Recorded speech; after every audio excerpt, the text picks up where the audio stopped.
Boa tarde, a nossa equipe é composta por Analice, Diego Domingos, Laiane Rebeca e por mim, Roberta Silva.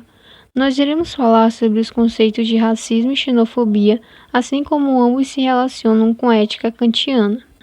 Bem, meu nome é Analice e falarei sobre o racismo.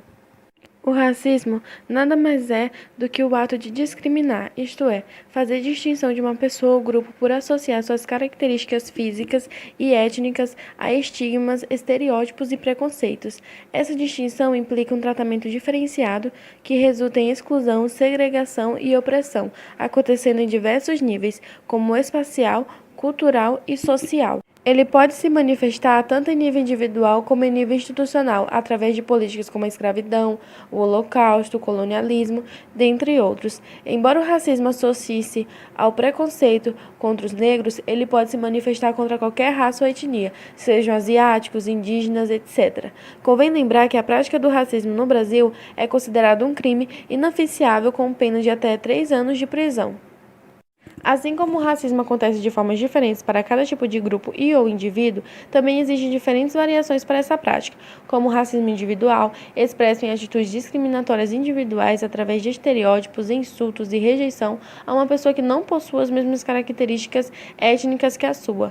O racismo institucional, exercido pelas instituições como o Estado, a igreja, as empresas privadas e públicas, no qual certos grupos étnicos, como negros ou índios, são marginalizados e rejeitados, seja direta ou indiretamente. O racismo cultural, que resulta na crença que existe superioridade entre as culturas existentes, no amplo sentido que cultura engloba, religião, costumes, línguas, dentre outras. O racismo primário, que não conta com justificativas, que acontece de forma mais psicológica e emocional. O ambiental, praticado contra a natureza, afetando comunidades e grupos. O comunitarista, que acredita que a raça não é biológica, e sim vinda de uma etnia ou cultura.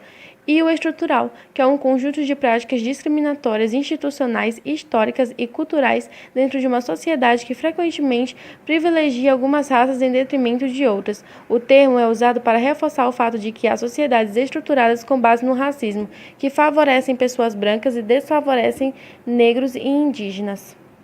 Quando pensamos no racismo de forma cronológica, vemos que ele existe desde a Idade Média, época na qual a xenofobia, no geral, era muito forte. Com o passar do tempo, o racismo continuou se propagando de diversas maneiras, sendo que no Brasil a origem do conceito de superioridade racial está relacionada ao período colonial, no qual os negros eram escravizados pelos portugueses.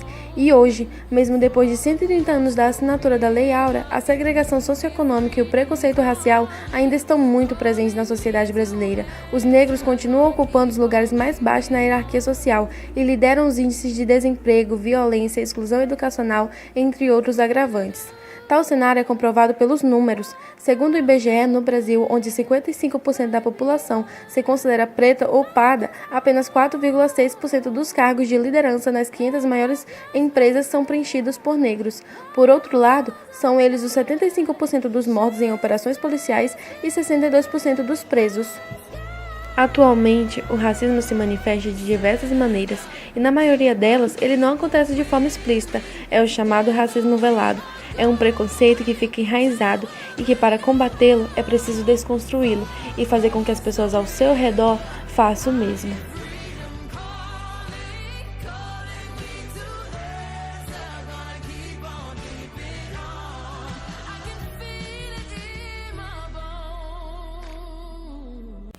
Como vimos, o racismo consiste em discriminar um indivíduo ou um grupo de pessoas por causa de sua etnia. Ou seja, elaboramos um julgamento precipitado sem pensar nas consequências que ele trará, como a exclusão de pessoas, aumento das desigualdades e, em alguns casos, desencadeia ações violentas. Percebemos que a atitude racista é totalmente contrária à ética de Immanuel Kant. Isso porque a ética dele é movida pela razão, uma vez que todos nós somos seres racionais, ou pelo menos deveríamos ser. Ou seja, nós devemos verificar se uma ação é boa ou ruim através das consequências que ela trará, analisar se seria bom ou ruim se ela fosse universalizada. Além disso, Kant era a favor de o ser humano se guiar por sua própria razão, sem se deixar enganar pelas crenças, tradições e opiniões alheias. Para Kant, Só atingimos a maioridade quando conseguimos pensar de forma crítica e principalmente autônoma. Portanto, devemos abandonar ideologias racistas e ideias que pregam a superioridade de um povo sobre outro, adotando ações respeitosas para com todos a fim de viabilizar o convívio em sociedade. Porém, a Lei 7.716 de 1989 do Código Penal Brasileiro prevê punições a quem praticar tal crime. Nesse caso, devemos não ter atitude racista para não sermos punidos, ou não devemos ter atitudes racistas porque não é correto, não é racional. Parece que não há diferença, mas há, pois não fazer algo porque é errado é diferente de não fazer algo porque será castigado. Para Kant, nós devemos agir por dever e não conforme o dever.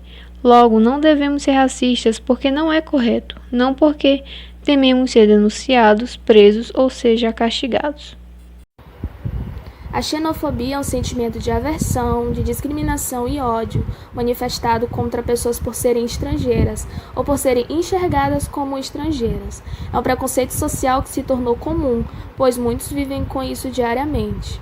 No Brasil, os nordestinos enfrentam diariamente esse preconceito, sendo considerados por outras pessoas que se julgam melhores, miseráveis sobre todos os aspectos e inclusive desinformados.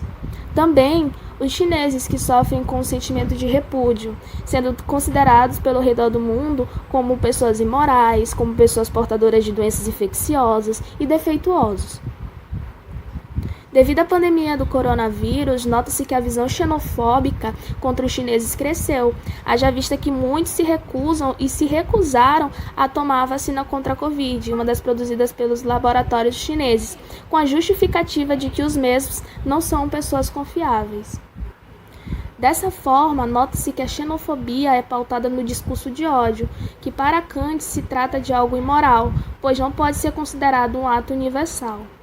Consequentemente, surge a violência, que, segundo o categórico kantiano, é gerada pela recusa de reconhecer a dignidade humana de outros grupos, e dessa forma coloca o outro como meio e não como fim, ferindo diretamente a dignidade humana, que para Kant é o valor que se reveste tudo aquilo que não tem preço, ou seja, não pode ser substituído por outro similar.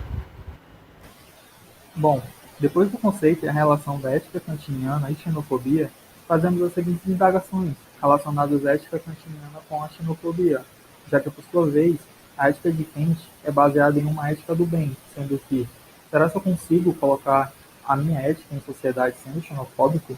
Será que eu consigo fazer o bem sendo xenofóbico? Será que eu consigo praticar o respeito sendo xenofóbico? Será que a xenofobia ela é uma boa ação? Bom, apesar do conceito de xenofobia ser uma discriminação, aversão e ódio para o estrangeiro, temos como nos basear que essa relação é totalmente oposta para Kant, pois não sendo um ato universal. Ao relacionarmos a xenofobia com a paz perpétua de Immanuel Kant, no caso a paz perpétua, segundo Kant, constituiria numa forma de combater a violência entre as pessoas de diferentes estados. A ideia que ele propõe é da não violência contra o estrangeiro, considerando em termos geral que os territórios são comuns a todos, e por isso não deveria ter uma diferenciação entre o local, ou seja, nacional e estrangeiro. Deste modo, quando o estrangeiro adentrar em seu local, ele reagiria com uma hospitalidade, assim não propagaria violência, não propagaria aversão. E ao compararmos isso com a xenofobia, é justamente o oposto, porque a xenofobia ela se trata de uma aversão ao estrangeiro, tratando de um certo repulso ou ódio. O que a gente propõe em termos filosóficos é justamente o oposto à hospitalidade, de modo que você não causa essa aversão ou não causa esse ódio, até mesmo com o estrangeiro, assim não propagaria violência, diferenciando o nacional do estrangeiro.